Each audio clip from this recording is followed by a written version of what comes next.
All right, everybody. Welcome to episode 1 of season 3. Yeah, we've been on for 3 years now of the Blockbuster movie review series. This is your host, Harry Ezel, and as always, I have Richard with me. Richard, go ahead and say hello to the people. Hey, what's going on, everybody?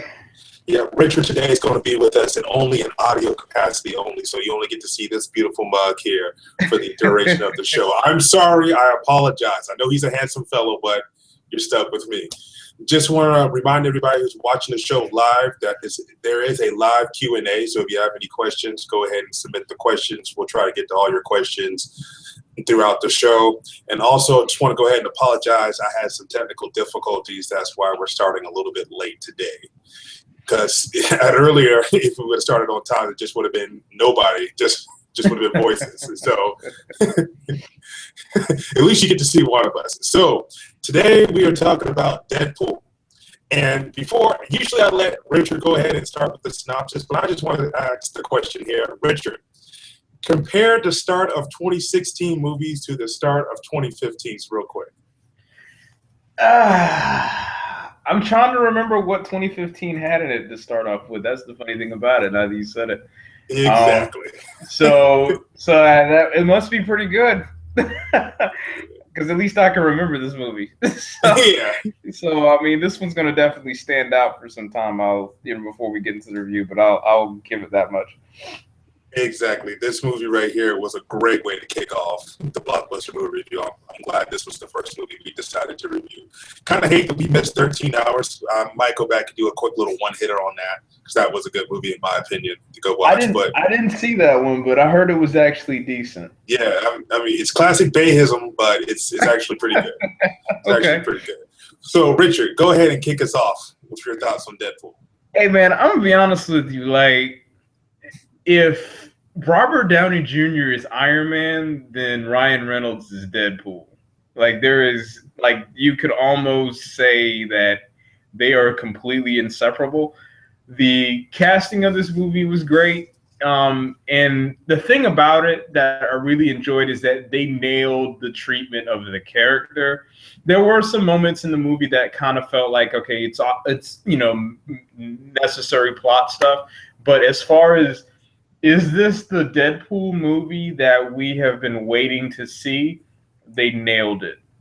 And this is an example of when you take a comic book franchise and you make it different enough to where you're not watching a straight up retread, but at the same time it's faithful enough to the source material where you're watching it like, okay, this is exactly what I wanted to see on the big screen. So the thing that I love most about it is that they nailed Deadpool's fourth wall breaking. Like, they got that down to almost a science where, he made jokes about himself, made jokes about the previous incarnations, made jokes about Hugh Jackman.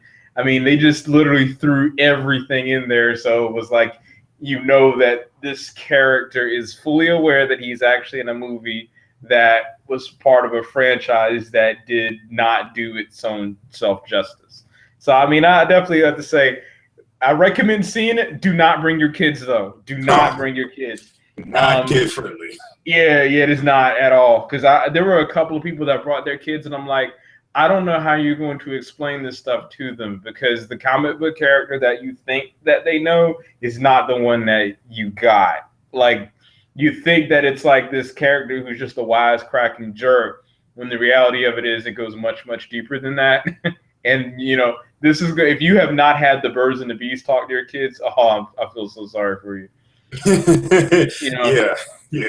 But yeah, man, I mean, and I'll let you go ahead and say your thoughts, but I would definitely have to say, anyone who's a comic book fan, if you don't like Deadpool, don't go see this movie because you're not going to like it. If you like comic book movies in general, you love the movie. It's actually and that was the other thing about it. It's like, it was a comedy, but there were moments in the movie where you're like, oh man, I feel sorry for this guy because bad stuff's happening to him.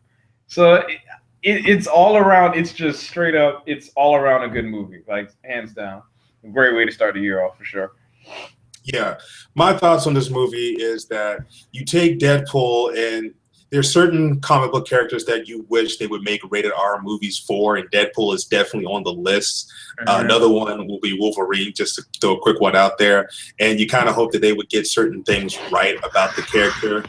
And with Deadpool, I think that they nailed everything that they got right with it. And Deadpool's known as the Merc with a mouth, and definitely by far very, very wisecracking, very, very crude, very, very rude in this movie. And it reminded me of reading the comic book almost, in a sense, the way, like, yeah, everything that he did in this movie is kind of like, yeah, I could see Deadpool actually doing that if I was reading an actual Deadpool comic. That's why I thoroughly enjoyed this movie. And like you said about the reservations, how he was wisecracking on being in a movie, being a part of a franchise, it kind of like brought the character to full circle. And also I kind of like how he really cracked on himself. And even like you mentioned that he cracked about other carnations of Deadpool in movies. He even cracked about Ryan Reynolds playing other superheroes. Oh yeah, he sure did. Yeah, that was even more just like, yeah, Deadpool actually makes fun of himself for being in a comic at times. So it's kind of like, yeah, this is really outrageous of a movie. And to speak about it being a comic book movie and taking somebody to the movie who had never read a Deadpool comic, she was like, I actually enjoyed the movie. And I was like, really? Yeah. Because I was thinking I was going to be in the doghouse for this, but I was like, you really enjoyed this movie? Like, this is a win-win? Yeah. I was highly surprised. And I was really surprised about the amount of couples that were in there. It's Valentine's Day, man. It was a Valentine's thing. That's all it was. No, all the marketing was thrown that way, and it actually kind of is a love story, kind of. Yeah, there's no doubt it's a romantic comedy, but yeah, it's still a comic book movie at its roots. But you can see the definite romantic comedy aspects to this movie. I was just surprised that there's not that many girls out there that are comic book junkies now. But that's the thing about movies in general. All right, because here's the thing. I might get flack for saying this, but to be honest, my favorite comic book quote unquote movie is Batman Begins. And the reason why I say that is because if you think about it, it gave Bruce Wayne depth. It gave him a reason. It wasn't just like he's this dude who, decided, hey, I want to go ahead and be a vigilante. It had nothing to do. And I think Deadpool kind of follows the same track. Like it was more than just him being, it was more than him just simply being the Merc with the mouth. It was actually showing what his motivation is, who he is as a character, why he's fighting, why he has this person being an antagonist. It gave him all of the pieces you need to construct a great story. I mean, you can technically take anything and make it into a good story. I mean, there have been examples this movie is an example. Like, you would think that the only negative I could see about this movie overall is the simple fact that Fox is never going to let go of any of the franchises if they keep this up, because they're going to continue to make money. And because they're going to continue to make money means that they're not going to let these franchises go. Because like Sony, they lost Spider-Man because they were like, well, if we keep doing this, we're just going to wind up eating ourselves away. Fox put heart into the character. And that was the thing about this movie that it had. It had a lot of heart. Like it didn't feel like an accountant was making this movie. It felt like someone actually sat down and said, okay, we need to make this work. And I think that by Fox actually giving Deadpool, even though they nailed the character, they gave him depth. And by giving him depth, it now restores confidence in how these next movies are going to be. Because let's face it, after X3, it's like the other, after X3, pretty much it's like you had X-Men Origins Wolverine, then you had the Wolverine, and it's like, and then you got First Class. And First Class was good. Days of Future Past, I don't think was as good personally to me as First Class, but it still was like, all right, I can see what you're doing here. And now you have this movie. So it's like the franchise as a whole is starting to get confidence behind it, which means people are going to spend money on it, which means Fox is now going to be like, yeah, Marvel, we're not going to let this go because we can make A-Rab money off of it. So, sorry. All right, I'm so glad you mentioned that because I would like to move into the spoiler part of the show. So pause for a second. You haven't seen Deadpool yet. Go ahead and cut this off. I'm about to spoil the movie for you. So you mentioned that they figured out that they gave depth to the character and that they've been successful with their past 3 movies, Days of Future Past, First Class, and now Deadpool, that now Fox isn't going to relinquish any of the mutant characters. And they actually mentioned that in the Deadpool movie that the budget was cheap for this movie, so they could only afford 2 X-Men. So they mentioned that in the movie. And my reservations and what really, really bothered me about the movie, there's not too many bad things about this movie as far as acting, action, the way the characters were portrayed. The only thing that paced real well. It's paced insanely well. Very, very paced, very well. You don't lose interest at all in this movie. It has the right amount of humor at the right time, the right amount of seriousness at the right time, the right amount of action at the right time. So it's very, very well. You're not going to fall asleep basically watching this movie. Not at all. What bothered me about this movie were the supporting characters to this movie. Now, I consider myself to be like sort of a comic book junkie. I'm not really into it as much as I was as a child, but I read comics books growing up, and like anything that's from the New Mutant class of comic book line, I don't know that much about them. And ever since they destroyed the whole old universe of Marvel characters and started off brand new with origin stories and how they got the powers or whatnot, I don't know too much about those. So with Deadpool, when they had Negasonic Teenage Atomic Warhead, I was like, who is that?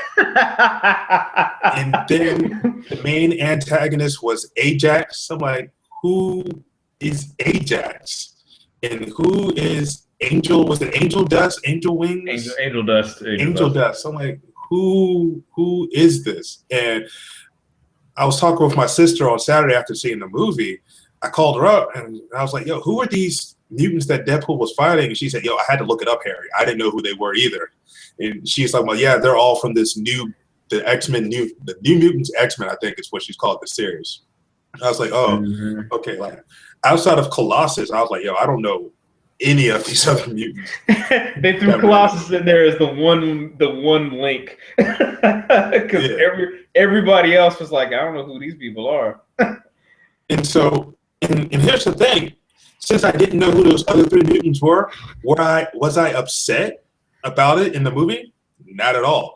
I didn't, and I'm so glad that they didn't go back and give you a whole bunch of origin about who Angel Dust is and who Ajax is and who Colossus is and who's Negasonic Teenage Warhead is. I was like, yo, I could care less about them. This is a Deadpool movie. Tell me about Deadpool. And they hit the head of the nail with the hammer on that one. And like you said, what really sucks is that Fox now really isn't going to let any of these franchises go because they've hit the gold mine now with 3 movies in a row. Right. Their previous 5, they were on shaky ground. Right. Well, so, okay, their first two were pretty solid. Bruh. You know, the first 2 were solid. Now I'm not a fan of either one of them. I'm not a fan of Bryan Singer, you know, which I guess maybe is the reason why I don't, because he didn't direct First Class, did he? He directed Future Past. But I don't think but see that was the thing about it. Like the first 2 X-Men movies and Days of Future Past, I mean they're good movies, but I don't think they're nothing mind-blowing to me. And then, you know, but First Class, I think is the best X-Men movie, and I guess Deadpool kind of would factor into that maybe. If you wanted to rank them, I would say it'd be First Class and Deadpool, then X2, X1. Well, pause. I got a different question to ask you towards the end, so don't give your ranking out just yet. All right. Okay. Okay. So you got any spoilers that you want to go ahead and let anybody else know? You know, it's not. There's nothing really to spoil about the movie because, in a sense, I mean, you can. I mean, if you want to talk about the way Deadpool was created. But I mean, even then, that's still kind of one of those things like you have to actually watch to understand. But even But all right, so I don't want to say it's well, it is a spoiler because they take him to that lab and they experiment on him and this, that, and the other, and the thing that gave him depth was the fact that even though he was this wise-cracking guy and you would think he was extremely confident, it's like he was like walking up to try to talk to his fiance, and he couldn't muster up the strength to do it. Oh yeah, dehumanized. They humanized him, but that was the thing about it. Like Deadpool was a regular dude with an extraordinary ability, a healing factor, and also just happened to be a wisecracking, dude. That was his thing, and it's like they just nailed the human factor in that movie, and that's kind of what you have to do to a superhero.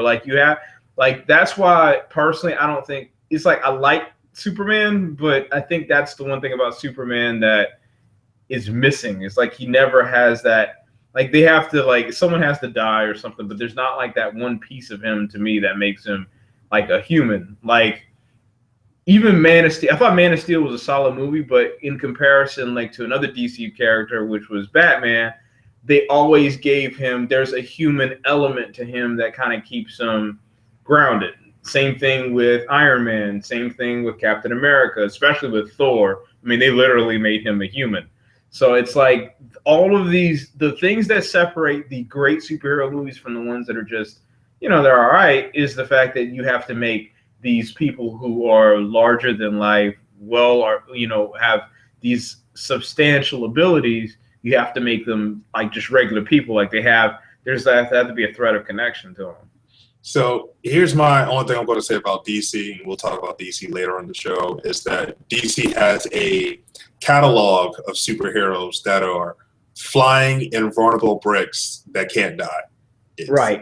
That's all I'm going to say about DC. Right. Yeah. And so the question that I wanted to ask you is, take all the Marvel properties that are out there between the Marvel, Disney, Fox, and Sony. Can you name a top 5?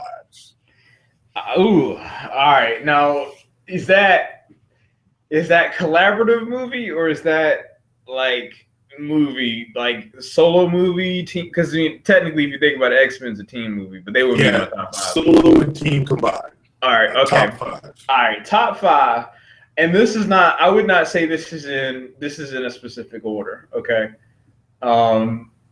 It's just what comes to mind. I would say Iron Man, Winter Soldier, the first Thor movie, the first Avengers movie, and then I probably would say I almost have to say I'd put Deadpool in that 5. Okay. I would have to say I'd put Deadpool there because it's like the thing about the movie is that it was exactly what I didn't walk out the movie clapping, but I walked out of the movie saying, look, they went in there, they did a job, and they went home, and and they excelled at it. But it's not like I didn't get goosebumps when I walked out of the theater. It's kind of like when I watched Pacific Rim. I went in the theater, I saw giant robots and monsters, and then I left. I love the movie, but it's yeah, they did what they needed to do, excelled at it, and then I went home. And Deadpool's kind of the same thing. So it's like going to a steak restaurant and getting that filet, and that was a good piece of steak, and you went home. And you will remember that, and you will go back to it because you understand that, hey, that this was a quality piece of meat. This was actually what I wanted when I got here. It didn't do it. I will say the only thing I will say about it is it didn't punch me in the face oh man, this is the greatest comic book movie ever. But I will have to say if you had a list of things that a movie needed to do, it nailed every single one of them. So you're yeah, A+, hands down. Yeah, no doubt. Deadpool snuck into my top 5 after watching this movie. My list goes, and I hate to give it an order as well as you, because if I had to give an order, I have to give a 1A, 1B, because the first Avengers movie and Captain America Winter Soldier are or it's hard for me to choose which one I like better than the other one. The other ones is that I really did thoroughly enjoy X-Men Days of Future Past, and then the first Iron Man and Deadpool sneaks in there. That's the top 5 movie. Now, that's not to say that the other movies that have come out so far that didn't make the top 5 aren't good, but Deadpool, like you said, it delivers in everything it's supposed to do. It's a fun ride from beginning to end. There's not a moment where you have to watch and listen. It's like, is this an Easter egg, or is this part of the story development to go along? Like, I would say that even a child could pick up the story, but don't take your children to go see it. No. It still is a rated R movie. No. Oh, speaking of that, all right. There's one thing that I really wish they would have done, but they didn't do it. And that was the Stan Lee cameo. Like, it'd have been nice if, like, Deadpool would have, like, called him out or something. Like, actually knew who he was. Or like, hey, that's Stan Lee. You know, or, like, did something like that, but he didn't do anything like that. And that was, like, the only, if I would say a disappointment, that was the only one.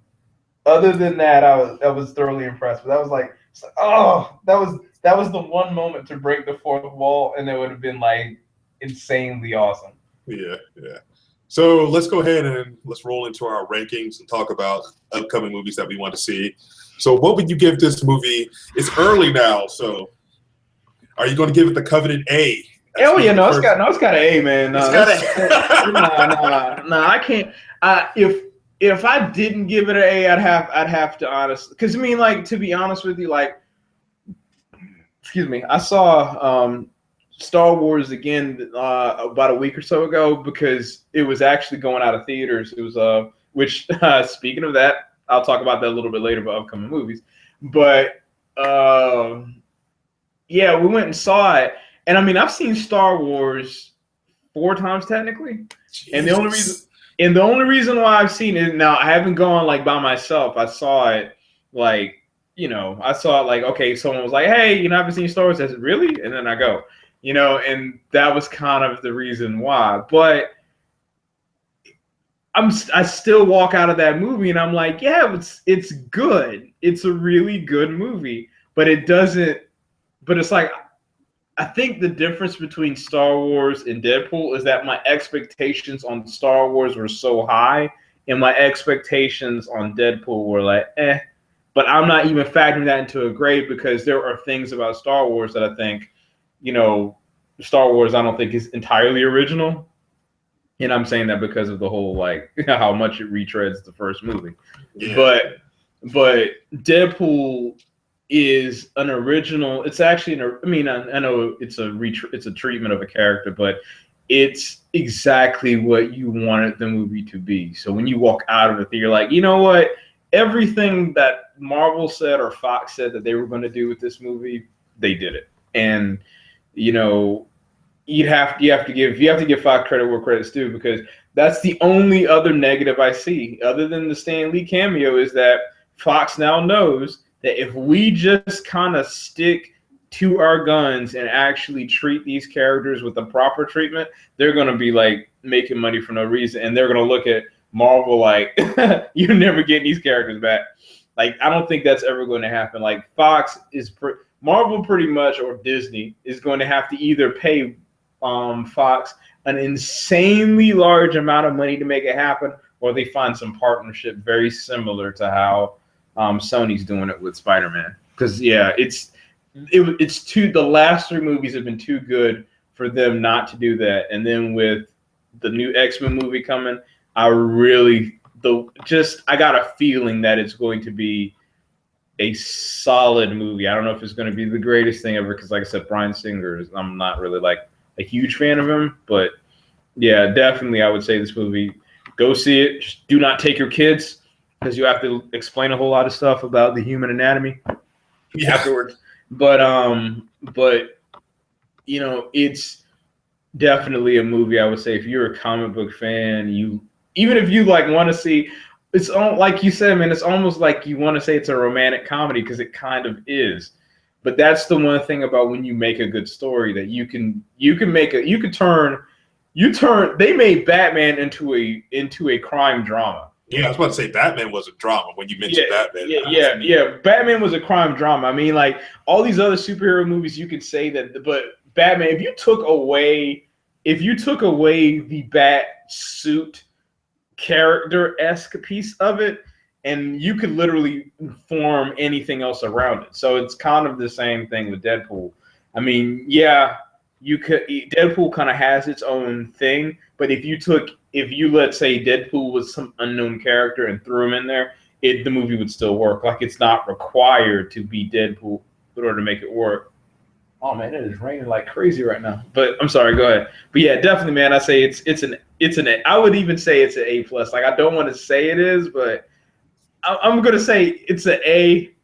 I'm leaning towards A+ though. Seriously. Yeah, I wanted to give an A+ ranking myself, but I was thinking, man, first movie of the year. Do I really want to set the bar that high and to say, okay, this is an A+ movie. Everything else has to be better than this. Nothing else can be better than this movie being the first one that we saw of 2016. You know, man. So, hey, but you got in February, handing out an A is very, very risque for me, but I have to do it for this movie. Yeah. I mean, as long as you're over 17, there's no reason why you wouldn't enjoy this movie. Right. I would agree. Well, either that or you are like, I don't know. I'm trying to think of any person. If you honestly are like a person who just is that morally righteous or something, maybe.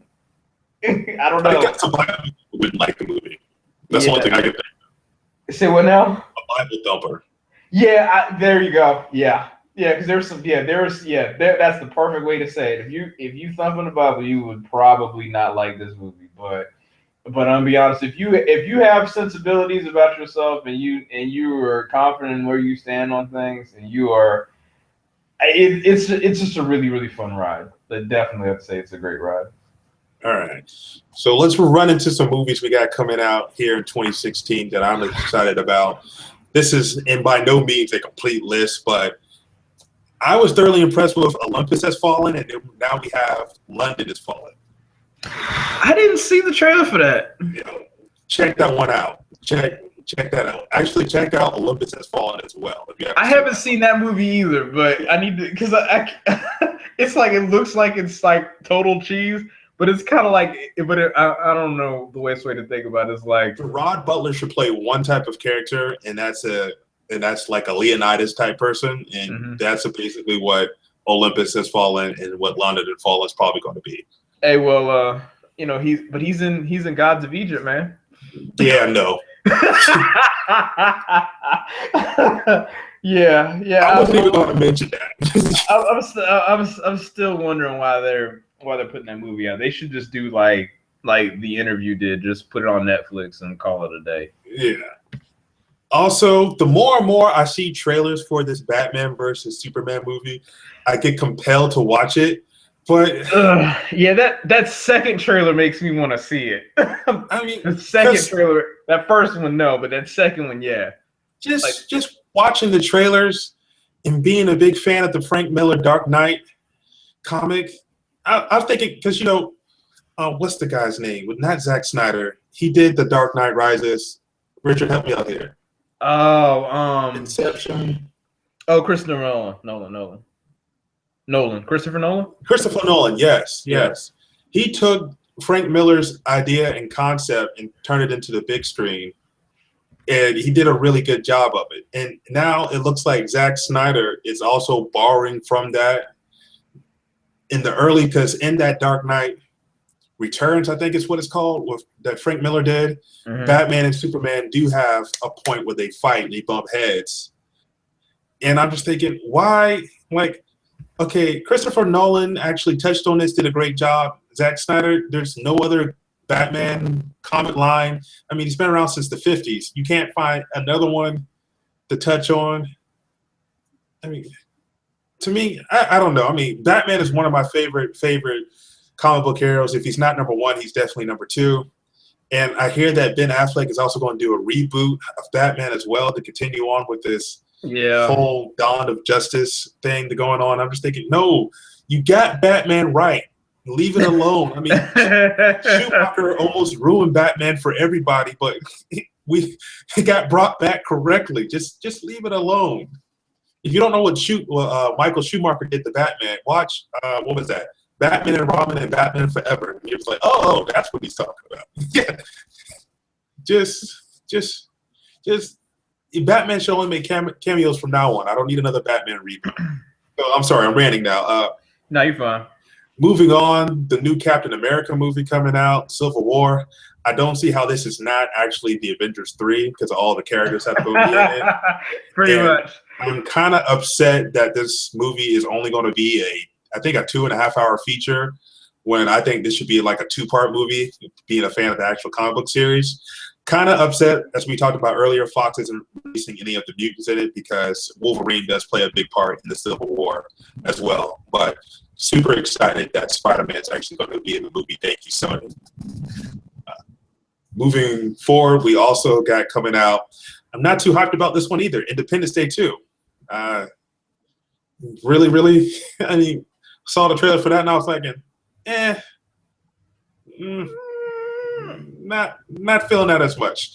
What I am feeling is the reboot to Ghostbusters. I don't know why. Yeah, I don't know why. I think Melissa McCarthy, as long as she does rated R movies, her rated R movies I thought were hysterically funny. And I think Dan Aykroyd and Bill Murray are having writer influence or producing influence in this movie. So hopefully it can be better than Ghostbusters 2. But I'm kind of excited about the reboot to Ghostbusters.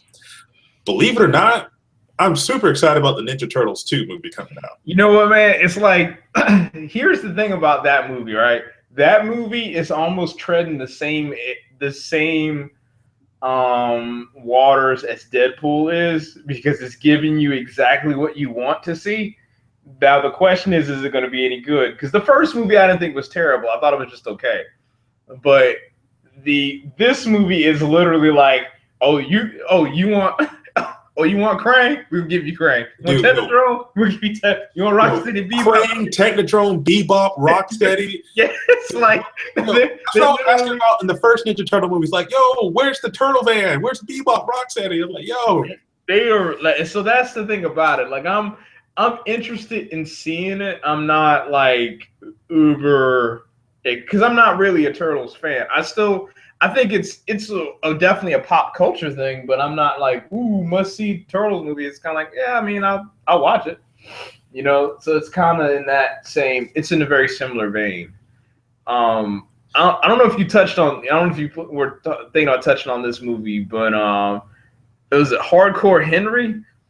Did you see a trailer for that one? No, I'll have to check that out once we get off here. It's like imagine a cyborg version of John Wick in first person the whole way. Oh, through. Yeah. I saw the trailer for that where it's shot like it's shot with a GoPro or something, like almost. Pretty much. Hey man, I'm kind of like, this is gonna be either incredibly good or incredibly bad. There is no in between on that one. You know, I would like to review that movie, but I like to do it a week after it comes out. For the simple fact is, Doom also did that as well as part of the movie, where it went to first person mode, and I personally just don't like first person, whether it's video games or POV. I don't like that. I don't know. I think it'll be cool, man. Like I think it'll be awesome. But it depends on how it's done. One, and then two, I think it'll be great to see in IMAX, like true IMAX, not LIMAX. But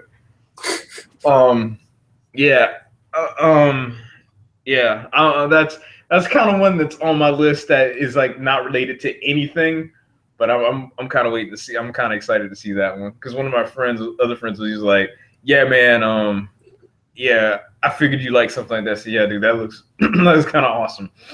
All right, and the last two movies that are supposedly coming out that we might do shows about was we did a show, I believe, 2 years ago now with 22 Jump Street. Apparently, there's a 23rd Jump Street coming out. Oh no. No. I wish we could see your face right now because my face is like, oh nah, man. I mean, okay, but here's the thing. You know, we gotta have something to trash in 2016. Yeah, I mean, well, yeah, yeah, yeah. And last but not least, there's this little known Star Wars movie I think coming out. Yeah, Rogue One. Star Wars, I think, you know. Yeah, Rogue One is supposed to be about like how they got the Death Star plans. And let me go ahead and go into my like nerd rage moment. So that night they did a Star Wars celebration thing because this was the last evening showing before the next day, and the next day was like the last official showing of the movie. So anyway, so the movie starts at 7:30. I get there at about 7:15. Two of my coworkers and my fiance, we're all get to the theater. So I'm like, all right, cool. So we get there. They ask this question. They say, "What are the 4 ships that Rogue Squadron uses other than the X-wing?" So of course, I'm trying to be cool about it, and I'm like, I know the answer to this question, but I'm not going to raise my hand because I'm going to let someone else get it. So then this one guy answers the question. He says A-wing, Y-wing, and then says K-wing, which is not in canon. And then he didn't know the answer. And like 3 seconds goes by, and I'm like, and then I'm like, I find your lack of knowledge disturbing. So I raise my hand. And then I give the answers: A-wing, Y-wing, B-wing, and then the snowspeeder, the T-47 snowspeeder. And they were like, "Oh yeah, well, congratulations, you got 2 tickets to see Rogue One in IMAX, free." So yeah, so it was like, all right, cool. So yeah, I'll be seeing Rogue One that Friday night, whenever it comes out, or Thursday night. And I get to they call it early boarding or something like that. So I get I don't have to get there uber early to get a seat and line up. Cool. So yeah, man, that's the only thing about it, man. I wish that the IMAX theater here, because it's actually like I forgot what the size of that screen is, but it's insanely huge. It's like one of the true IMAX screens, and they don't do assigned seating yet. Yeah, man, that sucks. Because man, I got so spoiled by it. Because when we went to see Deadpool, actually, I was with it was with Izzo and Swizz, and we went to the theater, and I was like, we got there like 7:00, and I think the movie starts at 7. The movie started at 7. We got there like 6:45, and I'm like, oh, all right, so you got the tickets? Like, yeah. So all right, so he's like, yeah, we might need to worry about finding a seat. I said, finding a seat? What do you mean? So I thought. He's like, oh man, they don't do assigned seating except for the RPX showing in the IMAX. That's it. I was like, what? Man, this sucks. And man, Columbia need to step that game up. Yeah, man, because the theater in Raleigh, man, like I'm telling you what, dude, like every seat. I mean, even if you go to a seat on Tuesday at 3:00 in the afternoon, they still like, oh, what seat would you like? Hey. Doesn't matter. I'm all about assigned seating now because I hate having to get to the theater like 45 minutes early just to catch a seat, man. It's like technology has provided us so many different ways to do other things. All right, are there any movies that you were dying to see or wanted to review? You know what, man? I forgot X-Men Apocalypse. I was about to say that. I'm interested in that movie, and I'm interested in it, but again, I'm just wondering how it is actually going to play out. The one thing that I do have hopes from a casting perspective, because Fassbender, McAvoy, they do great. Professor X and Magneto, the guy who played Poe Dameron, Oscar Isaac, he's Apocalypse. So. And then I forgot. I don't know who plays Storm. I can't remember. But Olivia Munn. Yeah, they recasted Storm, Jean Grey. Yeah, I mean, I'm the thing that I'm interested in. I'm interested in the movie. The only thing I always wonder about is like, okay, at what point are they going to go to where everybody is quote unquote old again, or they're just going to kind of? I think I think that if they're not ever going to go to where like Magneto and Patrick Stewart and Ian McKellen. I don't think they're going to ever go back that far again. I just don't. I don't think that's ever going to happen.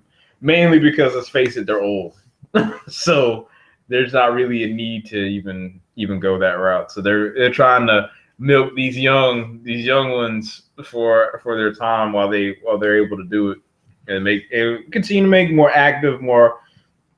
Heck, even Jubilee's in that movie. About time they put Jubilee. Hey, well, I don't. She just had fireworks and no one cared anyway. And can Rogue fly anytime soon? I don't. You know what, man? I don't even know if Rogue's in. I don't remember seeing her in the trailer. Just bring out Miss Marvel, let her hold on to her, and get her powers. Yeah, but Miss Marvel. Well, is Miss Marvel and Captain Marvel technically the same person, right? Or are they? Or not? Well, no. Well, technically, they got their powers the same way. Okay. Well, all right. Yeah, I'm trying to think of anything that you mentioned. I mean, it's not coming out. It's not coming out next year, and that's right. Well, they announced that Transformers 6, 7, and 8 are all going to be like back to back, pretty much. I thought that was supposed to be in 2017. It's 2017, but they're going to be like 2017, 18, and 19 is going to be a movie, just like Star Wars. So it's like guys. I mean, I definitely want. I definitely want to see another Transformers movie, but just please take your time. Don't make crap. Because let's not go to China again for a half hour because of reasons. Let's just not do that.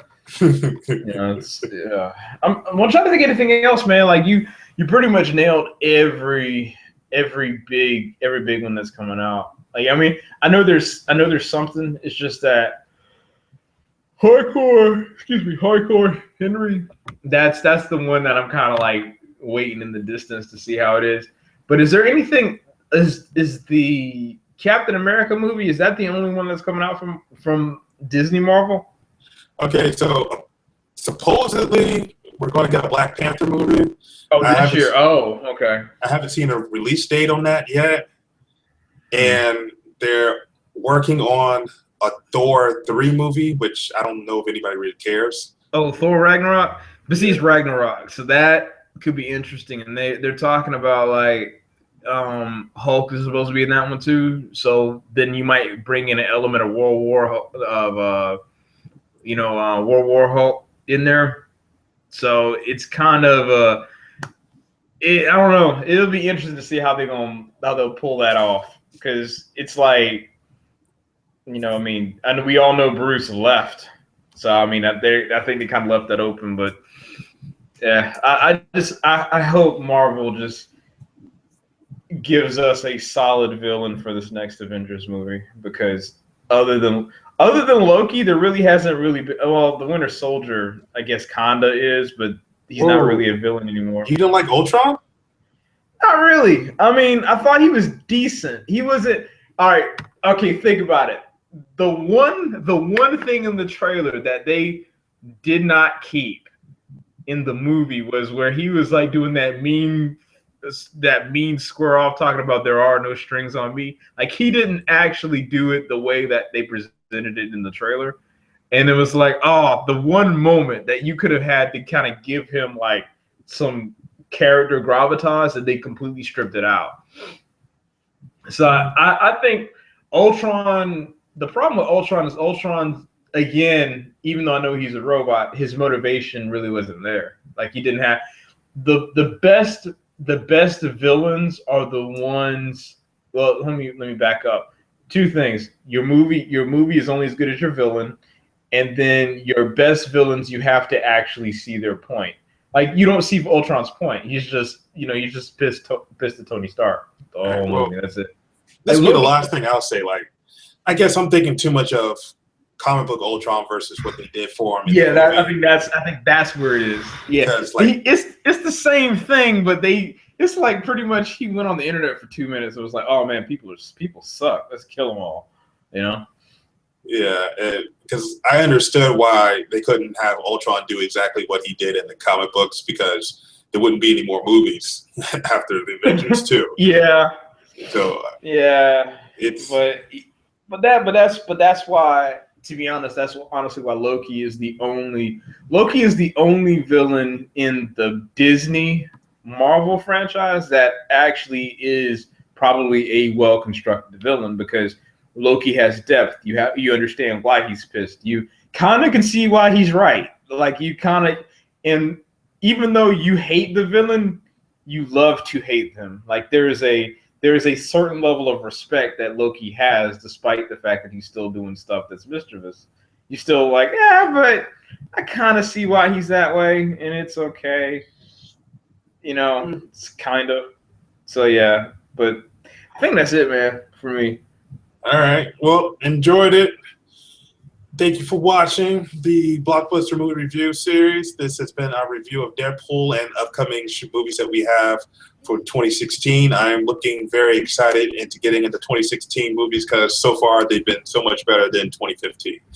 As always, if you want to find anything about us, it's always hard to do this. There it is right there. That's where you can go to find old shows and our upcoming new shows. And pretty much anywhere on the internet, you type in the Mind of Q, I pop up. Richard, you want to tell the people how they can find you, sir?